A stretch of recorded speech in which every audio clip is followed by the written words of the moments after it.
জি, আজকে আমরা এখানে আসছি আমাদের একটা দাবি নিয়ে। এই যে বাংলাদেশে যে আইন ব্যবস্থা, এখানে তারা রেপিস্টদের নিধন করার বদলে কুকুরদের নিধন করাতে নামছে। আমি বুঝি না ভাই, রেপিস্টরা যখন ওপেনলি রাস্তায় হাঁটতেছে তখন কেন আমরা কুকুর নিধনের কর্মসূচিতে নামবো? কুকুরদের মারার অধিকার দিছে কারা তাদেরকে? আমি বুঝি না এইসব।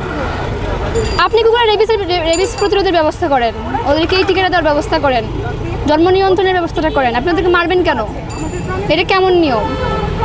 কোনো কিছু ঠিক ঠিকানা নাই। যেখানে জোর বেশি, যেখানে জোর দিতে কোনো মানে প্রেশার লাগে না, কোনো পদক্ষেপ তেমন একটা নেওয়া লাগে না। যারা বোবা প্রাণী তাদের উপর যখন একটা প্রেশার দেওয়া হয়, অত্যাচার করা হয়, তখন তারা কথা বলতে পারে, তাই ওদের সাথে এরকম অবস্থাটা করা হচ্ছে, ব্যবহারটা করা হচ্ছে।